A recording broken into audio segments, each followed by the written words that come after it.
savez ce que c'est la mémétique? C'est une théorie explosive qui prétend tout expliquer, la mémétique. Alors, ça vous dit rien, mémétique? Même, mémétique? Alors, le concept, vous m'excuserez, j'ai pris des notes, je ne les ai pas mis dans l'ordre, hein, mais je vais démarrer. Donc, le concept de mémétique, il vient d'un type qui s'appelle Richard Dawkins. Alors, c'est des concepts tout récents. Hein. Comment on pourrait dire ça? La mémétique, c'est une discipline, c'est pas une science. D'ailleurs, elle est critiquée parce que, un, elle n'a pas la rigueur de la science, et deux, elle n'est pas expérimentable, c'est-à-dire qu'on ne peut pas faire de prévision vérifiable. C'est une discipline. La mémétique participe au mouvement du darwinisme étendu. En fait, le darwinisme étendu, je parle de la mémétique, j'ai démarré. Le darwinisme étendu, c'est quoi? C'est l'application de la théorie de l'évolution, mais à plein de domaines, autres que le vivant classique.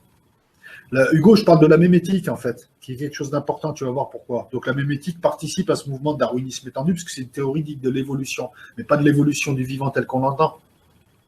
D'un autre vivant. Alors j'y viens. Donc le concept de même, mémétique, génétique, mémétique, même, le concept de même vient de qui? Vient de Richard Dawkins. Donc le même, c'est un élément de culture, c'est un bout d'information. C'est un bout d'information. Ça peut être la chanson Happy Birthday qui est reprise, ça peut être un comportement, ça peut être un tic, ça peut être un concept, ça peut être une religion, un bout d'information, qu'elle soit complète ou juste un petit mot. Voilà. C'est un élément de culture qui peut être considéré comme transmis par des moyens non génétiques, donc par l'apprentissage et l'imitation. Quand tu regardes la télé, quand il y a une mode, c'est des mèmes. Et les mèmes se hiérarchisent. Tu as des petits bouts, des grands bouts d'information. En fait, le mème, c'est une lettre de l'alphabet culturel. Voilà. C'est le pendant du gène qui, lui, véhicule un bout d'information génétique, du vivant classique, notre vivant. Ben là, on va voir d'autres vivants. Pour vous, c'est quoi le vivant? Parce que nous, on a tendance à voir le vivant comme un être vivant qui pense, qui a conscience. C'est pas ça, le vivant. Tout est vivant. Tout est vivant. Tout bouge, tout se transforme, tout naît, tout disparaît dans l'univers. Je veux dire, une pierre est vivante. Une culture est vivante. Une langue peut être vivante ou morte. Ben là, on va parler de culture. Tu as le gène qui est dans la cellule et qui transmet des informations sur la personne, comment on la construit, etc. Ben là, tu as le même au niveau culturel. Et la mémétique, elle parle des mêmes. Donc, elle nous permet de nous interroger sur la notion du vivant déjà, parce qu'il y a plein de vivants, le vivant numérique, le vivant génétique, c'est la mémétique Kubilai-Khan, le vivant culturel. En fait, c'est quoi la vie? C'est ça la question. Non, parce que tu as de la vie très simple. Un protozoaire, une cellule prokaryote, c'est très très simple. Et sa vie. Le même, c'est un gène, mais culturel, d'une culture. Une culture qu'on voit comme un objet vivant. Tu vois, et d'ailleurs, le même lui-même, on le voit comme quelque chose de vivant. On va y venir. C'est un bout d'information qui passe support en support, mais c'est un élément de culture. Voilà, c'est un comportement, c'est une mode, c'est l'alphabet du vivant, mais d'un autre vivant. Le gène est l'alphabet de notre vivant, notre vivant organique, ce qu'on appelle champ. Carbone, hydrogène, oxygène, azote, parce qu'on est principalement fait de ça, champ. Voilà. Le mouvement Rayed, il n'y en a pas. Voilà. Donc le gène, c'est l'unité de base de l'information génétique qui se transmet de génération en génération. Ben, le même vient de mimésis, qui en grec ancien veut dire imitation. Le même, ça veut dire aussi identique en français. Même, mémoire, capacité à retenir. Mi-même, chose imitée, en grec ancien. Même les plantes. Si c'est la mode demain d'avoir des plantes chez toi et tu as des plantes, c'est un même. C'est un même beaucoup plus long qu'un mot ou un bout de phrase, mais c'est un même. Tu verras qu'après, les mêmes peuvent se marier entre eux, grossir. Une religion, c'est ce qu'on appelle un méméplex, un super mème. C'est un ensemble de plein de mèmes qui sont hiérarchisés selon des principes. Tu vas voir où je vais en venir. Donc, la mémétique, elle se distingue, par exemple, de la sociobiologie, où les entités sont considérées comme des gènes et des humains. On s'intéresse uniquement à la sociobiologie, à la part génétique des comportements, alors que la mémétique, elle s'intéresse à l'acquis. Si tu veux, le gène, c'est l'inné. La mémétique, c'est l'acquis, c'est tout ce que tu vas apprendre, tout ce que tu vas imiter, même inconsciemment. La sociologie, c'est le comportement biologique de l'homme, ou vu par rapport à la biologie, alors que la mémétique, c'est l'homme est un produit de l'évolution biologique, mais aussi l'environnement pour l'évolution des éléments culturels. En fait, si tu veux, avec la mémétique, l'être humain n'est plus le personnage central, c'est juste un véhicule qui porte le même, qui porte une idée, qui porte un bout d'idée. En fait, nous serions nous-mêmes des décors. On se croit, nous, oui, la Terre, Dieu nous a créés, on est au centre de l'univers. Non, non, non. En fait, ce n'est pas nous qui jouons la pièce avec la mémétique. Ce sont les idées. Et là, on revient à Platon, mais on va aborder Howard Bloom. Il y en a 10 pages comme ça. Bon, Les mêmes, c'est comme les gènes peuvent vivre longtemps, bien plus longtemps que les organismes qui les transportent. Tu peux mourir, la mode du Happy Birthday to You, elle dure depuis 40 ans. Voilà. Le même peut même se propager en différé. Tu lances une mode aujourd'hui et 10 ans après seulement elle éclate. Voilà. Le même, il a un cycle de reproduction, donc il naît, il disparaît, il s'affronte avec d'autres idées, il fusionne, il se transforme, il crée des structures plus complexes. C'est pas grave, tu reliras la vidéo. Des clichés, des bouts d'informations, une musique, un comportement, une blague, une religion, une croyance, tout est information, un bout d'information qui suffit ou non à lui-même, c'est un même. Donc, ce n'est pas forcément un comportement ou un hoax sur Internet, ça peut être tout et n'importe quoi. Alors, la mémétique s'occupe de ça. Voilà, elle te parle de ça. Alors, tu vas me dire, bon, on peut s'arrêter là. Non, c'est là où ça commence, justement. Alors, je vous ai dit tout à l'heure qu'on critique cette discipline parce qu'elle ne prédit pas les évolutions de la culture. Elle ne fait que constater après. Or, le principe, même en éco, en météo, on essaye de prédire. Ce qu'il y a, c'est que même si elle ne peut rien prédire, elle peut expliquer quand même des liens. Elle fait des liens. Et à l'instar de la météo et de l'économie, elle ne peut pas prévoir de manière parfaite. Ça n'empêche pas que l'économie et la météo sont des disciplines. Enfin, la météo, c'est même une science qui sont plus ou moins exactes. Et ben, elle est un petit peu pareille qu'eux. Donc la critique, en fait, se retourne contre ceux qui critiquent la mémétique en lui reprochant de ne pas prévoir à l'avance. Non, elle ne fait qu'analyser ensuite. Et il y a plusieurs approches de la mémétique. Donc la mémétique, c'est quoi? C'est le pendant de la génétique. La génétique s'occupe du vivant, de notre vivant. La mémétique s'occupe d'autres types de vivants. Et la mémétique est un bout d'information, un élément culturel qui se transmet, qui existe, qui évolue, qui grandit, qui meurt, etc. Et nous serions, selon la mémétique, uniquement là pour les véhiculer. J'y viens. Ce qui est marrant aussi, c'est que si on reprend... Alors, pour la mémétique, l'homme ne serait qu'un support. C'est le support le plus évolué pour porter les mêmes, les idées. Celle-ci construirait des supports de plus en plus évolués pour se développer. Si tu veux, en fait, la mémétique nous dit, enfin une certaine mémétique, celle de Howard Bloom, par exemple, dans le principe Lucifer, te dit qu'en fait, c'est les idées, c'est les mêmes. Les mêmes, c'est des petits bouts d'idées. Ce sont des idées qui auraient construit un à un la vie biologique pour avoir des supports qui les portent, qui leur permettent de mieux se développer. Donc ça aurait été des particules élémentaires, parce que même là, il y a des bouts de même, il y a des bouts d'informations qui circulent, ne serait-ce que la charge d'un électron. C'est la cellule. Et là, on a la génétique qui construit la cellule pour des mêmes qui appartiennent à la mémétique et qui vont se servir de la cellule pour exister. En fait, ça serait eux les acteurs et nous serions que les véhicules. Et donc, petit à petit, on a construit la cellule, on a construit les animaux, on a construit l'être humain qui peut réfléchir, qui a conscience de lui-même, etc. C'est la voiture la plus évoluée, le véhicule le plus évolué, le plus à même de faire grossir ces mêmes, de les faire exister sur ce plan. Voilà. Là, on aborde plusieurs notions. On aborde la notion de la vie. Qu'est-ce que la vie? Elle apparaît sur des plans, elle a besoin de support. Support, information. Est-ce que la vie, ce serait l'union du support et de l'information? La vie qui arrive sur un plan, qui serait un principe qui serait différent des autres principes, et voire même du principe de Dieu, puisque tu as l'impression que la vie, c'est quoi? C'est quelque chose qui se développe sur des plans, selon des formes différentes, selon le substrat, de manière illimitée, à l'infini. Voilà, c'est un principe, c'est une équation qui tourne tout le temps, qui te fait tout le temps un truc, ça ne s'arrête jamais. Et donc, s'interroger sur la vie, c'est s'interroger sur la réalité de ce monde. Platon parlait d'un monde réel qui était le monde des idées, et nous qui serions juste le monde projeté, le monde du sensible, c'est-à-dire ces idées, en fait, existeraient à travers nous, mais nous ne serions que les conséquences d'archétypes, de principes, de modèles, d'idées, de règles, de principes, etc. Ben là, on y est avec la mémétique. On te dit quoi? Que des idées te font exister et font évoluer le support jusqu'à arriver à l'humain pour avoir le support le plus approprié possible pour qu'elles se développent et qu'elles existent et qu'elles s'affrontent. Des religions s'affrontent, des idées s'affrontent. Ben, en fait, notre monde, notre univers, notre plan d'existence serait, mais ce que je vous dis là, c'est sérieux, c'est des gens sérieux qui disent ça, serait le terrain d'affrontement, en fait, d'idées, de mèmes, de super mèmes, de méméplex, c'est-à-dire des normes de super et super, enfin des normes mêmes.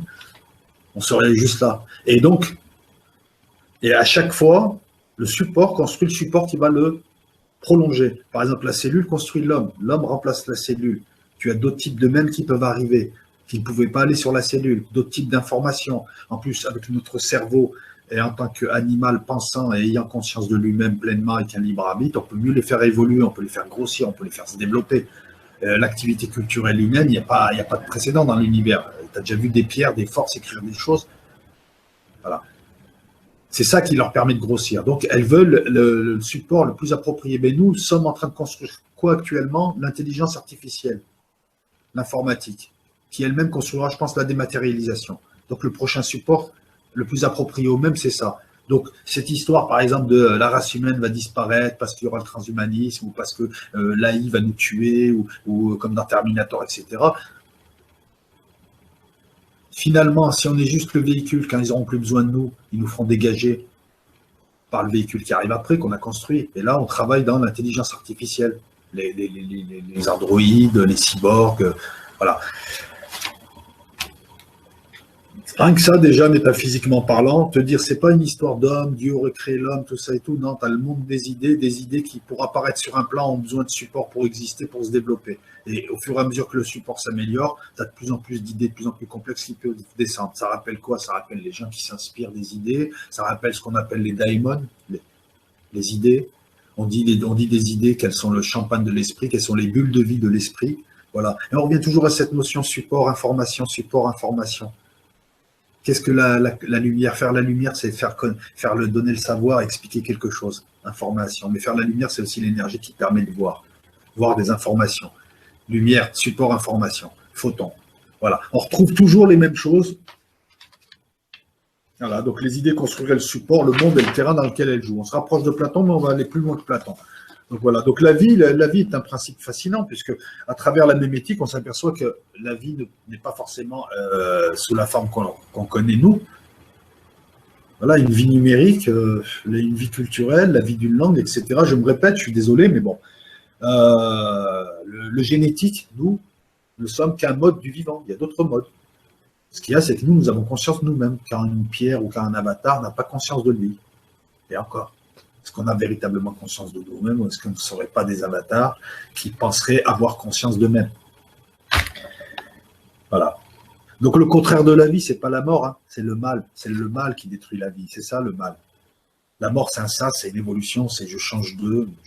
D'ailleurs, quand je dis on est de passage, c'est peut-être les idées qui sont de passage. Parce que le corps reste, j'ai toujours dit, le corps est attaché au plan. Alors les idées, les bulles de vie de l'esprit. L'esprit ne vit que grâce à la pensée, donc des idées. Donc forcément, je veux dire, un esprit ne peut pas ne pas avoir d'idées. Tu vis parce que tu penses et ta conscience aussi. Et ce qui est marrant, c'est que nous, on est l'union des deux mondes, on est l'union du corps, de la génétique, et de la mémétique, l'abstrait, le support et l'information. On est les deux. C'est peut-être ça qui fait notre origine, entre guillemets, divine, comme disent certains. Vous voyez, on parle de vie, on parle de mort, on parle de connaissance, on parle de lumière, on parle d'amour. Âme or. L'âme or, c'est ça. On dit l'amour est plus fort que la mort dans certaines religions. Ça a une signification beaucoup plus grande que l'amour tel qu'on l'entend. On parle d'énergie, support, de lumière qui est à la fois information, qui est à la fois support. On se demande ce que serait l'union des deux. On a parlé du principe de vie. Voilà. Et c'est cette mémétique-là qui te dit que nous ne sommes que des avatars, nous ne sommes que des véhicules qui avons été construits au fur et à mesure et qui construisons les prochains véhicules pour ces idées, pour ces mêmes, ces méplex, c'est ce que tu veux. Moi, je vais les appeler les idées, ça va être plus simple, pour qu'elles puissent exister sur ce plan, pour que les idées les plus complexes puissent descendre, etc., etc. Et ça change tout, ça change toute notre manière de voir. Par contre, ça me rappelle Slacido qui disait que l'information est hors du corps. Ah ouais, c'est les idées. Ça rappelle Coquelicot qui disait qu'on a un pouvoir créateur. Oui, quelque part, les idées ont besoin de nous pour se développer et se transformer. Il est là notre pouvoir créateur. Voyons pour trouver d'autres... Parce qu'il est là le but, c'est de faire des liens. Puis il y a un questionnement sur notre réel, finalement. Surtout, quoi, sur le sens de notre réel, alors, qu'est-ce que j'ai marqué ? Bon, la question que je me pose, c'est où elles habitent où ces idées s'il n'y a pas de plan? Elles existent où? Est-ce qu'elles peuvent exister sans plan? Est-ce qu'elles peuvent exister sans avatar? S'il n'y a aucun avatar, aucun véhicule, nulle part, où est-ce qu'elles sont? Mais bon, ça, c'est parce qu'on raisonne en 3D, on raisonne avec notre intuition à la con, en fait, parce que c'est des concepts qui nous dépassent, donc la question, elle est stupide. On ne devrait même pas la poser. Non, plutôt, est-ce qu'elles ont conscience d'elles-mêmes de ce qu'elles font ou est-ce qu'elles le font mécaniquement? Elles sont intrinsèquement comme ça. Et la vie, est-ce que c'est un principe conscient, intelligent, ou quelqu'un pourrait l'appeler Dieu, la source, ou est-ce que c'est un principe qui se développe comme ça? Dès qu'on le met, il se développe. Comme un glaçon va fondre dès que tu le mets dans de l'eau chaude. Et en fait, voilà, c'est que quelque part, on revient toujours à cette idée d'un univers à une dimension. Hein. On s'accroît ou on perd avec le zéro en point d'équilibre. Je ne sais pas si ça vous parle, mais moi, ça me parle beaucoup, la mémétique. Donc, comme la cellule nous a construit, nous construisons le prochain modèle, jusqu'à arriver où? Et là, on va rejoindre le père Teilhard de Chardin, on va rejoindre Alan Duke. Teilhard de Chardin, vous connaissez? Ben, vous devriez. On va en parler. Parce que lui, c'est un jésuite qui a fini sa vie aux USA, qui était chercheur aussi, qui a touché un petit peu à tout, qui a été mis à l'index par le Vatican parce qu'il avait des idées un peu trop hétérodoxes, on va dire.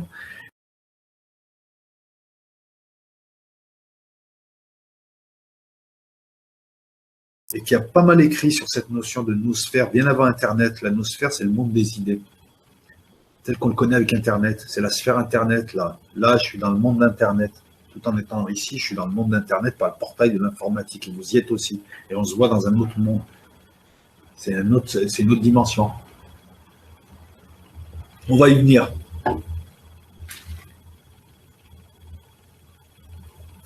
Bon, les idées auxiliaires de vie. Interrogez-vous sur la notion philosophique d'idée. Qu'est-ce qu'une idée? T'inquiète pas, je vais y revenir et après, tu pourras poser des questions, Julien. Interrogez-vous sur la question, parce que c'est trop dense, il faut des années de recul pour le capter, le truc. Même moi, je n'y suis pas encore. Les idées, interrogez-vous sur ce que sont les idées sur un plan philosophique. C'est quoi une idée? Une information. C'est toujours pareil, une information, un même, une idée, c'est toujours pareil. On retrouve ça plus qu'il le porte. Une énergie qui le porte et qui l'écrit.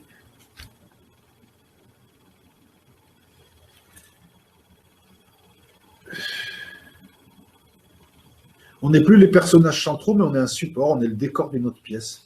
Je vous parlais des pièces dans l'univers, ben, en fait, nous, on ne joue pas une pièce, on est le décor d'une pièce, c'est les idées qui jouent la pièce, c'est l'information qui joue ces pièces.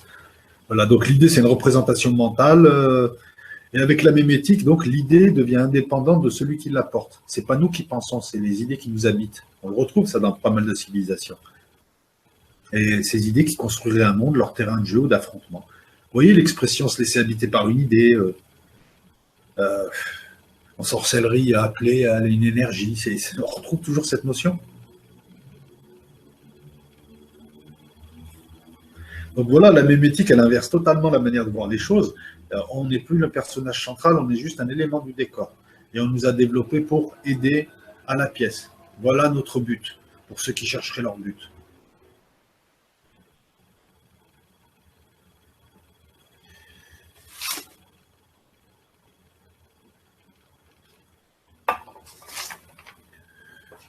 Alors, j'avais dit tout à l'heure que la mémétique était une théorie évolutionniste des problèmes culturels. Ben, c'est une définition large. C'est pas moi qui la donne, mais elle est large, hein, elle est tellement large. La culture, c'est quoi? C'est tout. La culture, par contre, elle relève de l'acquis, de l'apprentissage, de l'imitation. Alors que la génétique, elle se transmet héréditairement. Le naturel relève de l'inné, il est indépendant de l'environnement. La culture, non, elle relève de l'acquis et elle est totalement intrinsèque, enfin, elle est liée à l'environnement. Voilà. C'est une théorie évolutionniste, c'est-à-dire qu'il y a une évolution, il y a une dynamique dans ce qu'on observe. Ce n'est pas une théorie fixiste.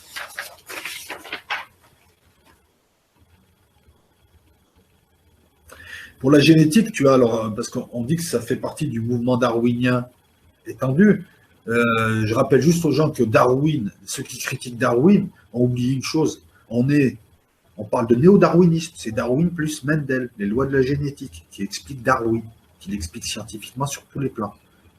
Donc même moi qui ai des doutes sur, parce que je n'ai pas compris le truc, je suis allé gratter, c'est inattaquable. Après, s'il y en a parmi vous qui sont contre la théorie de Darwin, on peut en parler après. Moi, il y a 2-3 trucs qui me gênent, mais bon, apparemment, c'est inattaquable. Donc voilà, on oublie Mendel et ses travaux. Pour en revenir, donc la culture, c'est l'acquis, le naturel, c'est l'inné. Et ils ont leur lettre d'alphabet, leur support. D'un côté le gène, de l'autre côté le même. Bon, je me répète, excusez-moi, mais c'est important. Interrogation sur le vivant. Alors, la mémétique, elle a quand même été validée par les neurones miroirs qu'on a retrouvés qui facilitent l'apprentissage et l'imitation chez l'humain. Donc, elle se confirme. On a trouvé un réplicateur comme le gène égoïste aussi, qui montre que génétiquement, tu as un truc qu'on peut transformer petit à petit avec des imperfections. Et bien avec le même, c'est pareil. Ce qu'on appelle le téléphone arabe, il te transforme le truc. À la fin, ça donne une autre expression. On a deux expressions, enfin, on a une transformation. Si l'autre continue à exister, ça en fait deux. Voilà. Le même serait le réplicateur responsable de l'évolution des phénomènes culturels. Il s'agit d'un élément de code culturel reconnaissable et reproductible par imitation, apprentissage. Et l'homme, il est interacteur des deux, de gènes et mèmes. Lui, il a les deux. Une feuille de papier, elle n'a pas de gène. Elle a des mèmes écrits dessus. C'est elle-même un mème. Comment se transmet le mème? Donc voilà, on a dit apprentissage, on ne se répète pas. Voilà, donc une religion serait un méméplexe, c'est-à-dire un ensemble cohérent de mèmes qui se répliquent ensemble dans un cerveau. Donc pour l'évolution des mèmes, comme pour les gènes, il faut l'hérédité. Ben pour les mèmes, il faut l'imitation, l'apprentissage. Ben la langue facilite l'imitation, la répétition, l'apprentissage. Donc la langue et des gens qui puissent parler sont utiles aux mêmes. Voilà peut-être aussi pourquoi on a créé des gens de plus en plus évolués qui pouvaient parler et penser. On a trois modèles de mémétique donc, qui s'affrontent. On a Richard Dawkins qui, pour lui, le même activera toujours les mêmes zones cérébrales. Bon, c'est pas très important. On a Dennett qui pense que le même est immatériel et indépendant de son support. Et on a une hypothèse intermédiaire. Mais c'est pas ce qui m'intéresse le plus. Moi, ce qui m'intéresse le plus, alors, il y a la stupide définition du Larousse de 2014 qui est restrictive, qui se limite à Internet. Donc, elle est un peu stupide. Le même, c'est pas ce que vous lisez sur Internet, c'est beaucoup plus complet. Allez voir, vous tapez mémétique, vous tapez Dawkins, vous tapez Howard Bloom, vous allez comprendre. Non, nous, on va plutôt s'intéresser à Howard Bloom, à l'atmosphère. Alors, Howard Bloom, c'est un type, c'est un auteur.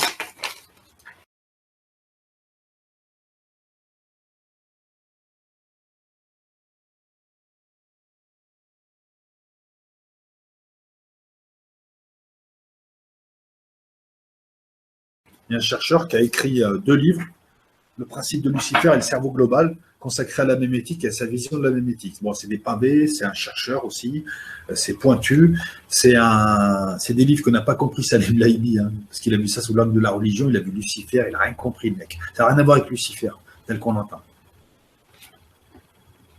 Non. Son livre, Le principe de Lucifer, part du postulat d'un instinct de survie et d'une volonté d'expansion. Il y aurait des super-organismes, des entités identitaires sur plusieurs niveaux d'existence, transcendants sur plein de plans et sur notre plan. Ils auraient un instinct de survie et une volonté de grandir. Donc elles s'affrontent entre elles et elles veulent grossir et détruire l'autre. Il estime, lui, que la violence est intrinsèquement liée à la nature humaine aussi, puisqu'il y a compétition. Et pour lui, donc, c'est une erreur de centrer la théorie de l'évolution darwinienne uniquement sur la compétition sélective, parce qu'il fallait tenir compte d'autres critères, il fallait tenir compte aussi d'une compétition. Pour Darwin, les individus seraient en concurrence les uns avec les autres, s'affronteraient, serait une sélection d'individu à individu. Lui, il dit qu'il faut aussi tenir compte, 1, de l'affrontement dans le groupe, et 2, de l'affrontement intergroupe. Et aussi du libre arbitre et des inimités qui peut y avoir. Il n'y a pas que de la sélection naturelle quand tu tues quelqu'un. Non, voilà, c'est un peu plus compliqué. Il pense qu'il y a une évolution darwinienne des individus et des groupes, et une sélection de groupes avec une tendance naturelle des unités élémentaires à se regrouper dans l'univers. Alors voilà, lui aussi voit un truc, c'est que plus on avance dans l'évolution et plus les unités se regroupent pour former quelque chose de plus gros et ainsi de suite. Et là, on retombe dans le fractal. Toujours la même organisation à chaque plan. Des unités qui sont elles-mêmes des mondes. L'être humain est lui-même un monde, mais c'est aussi une unité qui, groupés avec d'autres unités, vont construire une société, qui, groupés avec d'autres sociétés, vont construire un pays, qui, groupés avec d'autres pays, vont construire ainsi de suite, ainsi de suite. Là, on a la fractalité et on a l'évolution. Et cette évolution, elle devient de plus en plus complexe. On peut retrouver des structures similaires, mais elle est un peu plus complexe à chaque fois. Et donc, lui, il voit ça, il voit que l'évolution, c'est une tendance à la complexité. Le Soleil, c'est une étoile. C'est aussi un système solaire, un monde. C'est aussi une étoile dans la galaxie. C'est tout. Alors, comment il voit les groupes? Ben, il voit 5 mécanismes qui se jouent dans un groupe. Quel que soit le groupe, un groupe d'humains, une tribu, une caste, ce que tu veux, il voit 5 mécanismes. Il voit ce qu'on appelle les gardiens de la conformité, qui gardent l'unité du groupe. Tous ceux qui te cassent les couilles parce que tu n'as pas fait comme les autres, parce que tu n'es pas dans la norme. Il voit les générateurs de diversité, l'inverse, ceux qui apportent des influences extérieures. Eux, c'est l'inverse et ils cassent la dynamique de groupe. Donc, il faut un équilibre entre les deux. Et s'il y a un équilibre entre les deux, le groupe tient. Ensuite, il voit ce qu'on appelle les juges internes, qui, eux, permettent l'homogénéité et l'homostasie en sanctionnant notamment les dérives. Il y a ce qu'on appelle les redistributeurs de ressources, ceux qui récompensent au sein du groupe. Ça peut être on te donne un don, on peut te donner, le roi te donne des trucs, tu as du boulot, il y a de la richesse, peu importe. Il y a une redistribution de ressources. Et en cinquième lieu, les organisateurs de compétition entre groupes qui permettent l'élimination des plus faibles dans chaque groupe. Mais c'est entre groupes. Voilà. Ça, on n'en parle pas. Ce sont ces 5 mécanismes qui, pour Howard Bloom, créent l'intelligence, mais au sens morphogénèse, pas au sens abstrait. L'intelligence du corps, réaction, etc. C'est pas l'intelligence abstraite. Et Howard Bloom, donc, il met en avant le problème du choix, de la conscience face à la sélection. Il n'y a pas que de la sélection naturelle. Il te dit donc, il y a compétition entre les groupes, compétition au sein du groupe, qu'il n'y a pas que ça, et que tu as 5 mécanismes qui font le groupe. Voilà. Il te dit aussi que les mêmes, en fait, donc, voilà, on construit petit à petit différents supports, la cellule, etc., jusqu'à arriver à nous pour s'affronter. C'est ces fameuses entités que nous ne serions que des véhicules pour elles. Qu'est-ce qu'il dit encore? Qu'est-ce qu'il rajoute encore? Donc, voilà, dans son tome 2, il se concentre sur le super-organisme qu'il appelle le cerveau global, c'est-à-dire l'intelligence collective, un peu ce qu'on est en train de construire avec Internet. Internet, c'est la construction et l'apport de millions de gens, de petites unités qui font un gros truc, qui n'a pas conscience de lui, mais ça reste quand même un cerveau global. Alors, on va voir, Teilhard de Chardin dira la même chose. Donc, pour lui, tout va vers la complexité, tout va vers la construction d'autres choses, tout va vers, comment on appelle ça, la nécessité de s'associer. C'est ce que dit d'ailleurs Teilhard du Chardin. Alors, Teilhard du Chardin, lui, pense qu'Internet, Teilhard du Chardin, dans les années 50, parlait de nosphère, monde des idées. Il te disait que la Terre, c'était d'abord une enveloppe géologique, ensuite il y a eu une enveloppe biologique avec la vie. Ensuite, cette vie s'est mise à penser, ça a créé une enveloppe d'idées, la nosphère. Ça fait une unité. Voilà. Et que tout ceci, donc, on le retrouve dans des romans tels qu'Hyperion, etc. Donc, c'est une dynamique qui est là et qui impulse tout ce qui existe dans l'univers, c'est-à-dire l'association plutôt que l'affrontement, l'association pour grossir. Voilà, quand je vous dis, moi, qu'il est temps au lieu de s'affronter, il est beaucoup plus judicieux des fois d'être complémentaire ou de s'associer, même si on ne s'aime pas, parce qu'on arrive à l'ère de la coopération pour passer un stade. J'ai pas tort. Quand je vous dis que l'ego a servi, l'ego et la compétition entre gens, la sélection, les affrontements ont servi à une époque pour que l'homme arrive là où il est, que maintenant il doit passer à un autre stade. On dit avec le père Teilhard du Chardin. Voilà. Il parle de briques qui se regroupent pour faire quelque chose de plus complexe. Alors lui, il met en avant la constitution d'un monde, une compulsion connective, une véritable loi fondamentale de l'évolution qui englobe et dépasse celle plus limitée de la lutte pour la survie. Pour lui, c'est collaborer et s'unir qui nous fait passer à un autre stade. Il parle de l'économie comme ayant un comportement biologique identique à certaines bactéries. Alors là, c'est Howard Bloom. Hein. Par exemple, la bourse, Internet, tout un tas de choses, c'est des millions de gens qui le forment, en fait, le truc. Le marché, c'est quoi? C'est des millions de gens, c'est des millions d'entités économiques qui le forment. Des millions de cellules. Donc le cerveau global serait pour lui le réseau émergent formé par les humains, les ordinateurs et toute l'architecture qui les connecte, c'est-à-dire Internet. On est en train de former un cerveau global. Voilà. Ça rappelle les théories de Gaïa, par exemple. Ce cerveau global est possible est construit parce que, comment dire ça, les mêmes, les idées le veulent. Ça va leur servir à un moment donné. Et on va aussi vers l'unité, on va vers un cerveau global. Alors d'autres ont eu la même idée. Durkheim parlait d'une conscience collective. Gibson, le père du cyberpunk, lui parle de cyberspace. Dans Hyperion, on parle d'infosphère, on parle de Gaïa, on parle de nosphère, on parle de super cerveau, mais c'est toujours au-dessus de nous, qui finalement on n'est que des supports. Au-dessus, il y a les idées, quoi. La Terre serait un énorme cerveau, le corps serait le géologique, les cellules du vivant, ça serait nous. Et puis son cerveau, ça serait les idées qui seraient un peu partout. Non, mais j'explique après, s'il y en a qui ne captent pas ce dont je parle là, après vous posez des questions, il n'y a pas de problème, moi je comprends, hein. Je peux comprendre que ce soit compliqué. Voilà. D'ailleurs, je vais finir sur le père Teilhard du Chardin. Hein. Le père Teilhard du Chardin, bah, c'est simple. Hein. Donc, prêtre, jésuite, chercheur français, philosophe, il a tout fait, il est mort en 55. Son livre le plus célèbre, c'est Le phénomène humain. C'est vraiment quelqu'un qui mérite d'être lu. Hein. J'ai des revues de lui. Pour lui, il y a une organisation croissante et complexe qui voit l'émergence d'une spiritualité humaine à son plus haut degré d'organisation. Et en fait, en gros, tout se constitue, s'associe, s'unifie pour aller vers quelque chose qu'on appellerait le point oméga, où il y aurait la fin du temps. Ce serait une énorme conscience unitaire qui regrouperait tout et qui irait vers Dieu, qui ne serait pas Dieu. Voilà. Pour lui, le phénomène humain est une étape de l'évolution vers la nosphère qui prépare l'avènement de la figure dite du Christ cosmique. Non, c'est pas Sylvain Durif. D'ailleurs, Sylvain Durif l'a piqué à Teilhard du Chardin. Enfin, il l'a piqué au New Age, cette formule qui, eux, l'ont piqué à Teilhard du Chardin. Le point oméga représente le point de convergence de l'évolution. Toute l'évolution, que ce soit nous, les cailloux, les idées, les forces, tout ça et tout, vise à faire quelque chose, une unique conscience globale qui irait rejoindre Dieu dans ce qu'on appellerait un point oméga. Voilà. Et on serait parti d'un point alpha. Il constate aussi une conscience plus large à l'homme. Alors l'homme est le seul être pour l'instant qui a une moralité, qui introduit une moralité, en plus de l'évolution génétique. C'est pas lui le point d'aboutissement, mais il va pouvoir emmener vers ce qu'on appelle ce Christ cosmique, cette conscience unitaire globale. C'est compliqué quand même. Donc l'évolution, c'est quoi? C'est un regroupement d'intelligence comme des cellules pour construire quelque chose de plus complexe, supérieur à elle, un super être, mais c'est pas le surhomme de Nietzsche. Et c'est pas Dieu qui est en construction, mais l'humanité qui se rassemble pour rejoindre Dieu en ce point oméga qui serait la fin du temps. Alors, m'excuserez de citer Dieu, c'est un jésuite. Et puis nous, on en parle toujours fait métaphysiquement. D'ailleurs, lui-même s'est fait remettre dans l'axe par l'Église. Donc voilà. Donc, il disait quoi? Il disait j'étudie la matière et j'y retrouve l'esprit. Donc Teilhard du Chardin, qui arrive à faire la synthèse entre la science, la métaphysique, la théologie. Donc en fait, on a parlé des fractales, c'est-à-dire des reproductions à des échelles infinies, de toujours la même structure.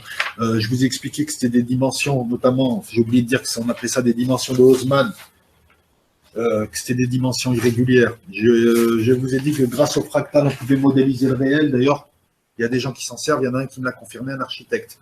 Je vous ai dit, donc, si on peut modéliser le réel, tout est modélisable, même les émotions, tout est computable. Mais à ce moment-là, est-ce que notre réel ne serait pas une modélisation? Là, on aborde la même éthique. La même éthique de tous les temps, on s'est cru, nous, au centre du jeu. On s'aperçoit que non, on a été construit comme le reste pour porter des idées. Ça rappelle Platon. Ça nous ramène à ce qu'on est, c'est-à-dire un décor. Ça ramène à Platon qui dit, ton monde, c'est le monde des effets, c'est le monde du sensible, c'est un monde de projection. Ce n'est pas le vrai monde, c'est le monde du réel, c'est le monde des principes et non pas le monde des multiples, le monde des idées, le monde des modèles. On retrouve du néoplatonicisme. Et à côté de ça, donc Howard Bloom, Teilhard du Chardin te disent qu'à côté de ça, on va vers l'unité. C'est bizarre, on est parti du Big Bang, vous vous rappelez, on est parti de l'entropie, c'est-à-dire le bordel à partir du petit point. Petit point unité, bordel. Et à chaque fois, je vous ramène le triangle de l'autre côté. Vous voyez les deux triangles?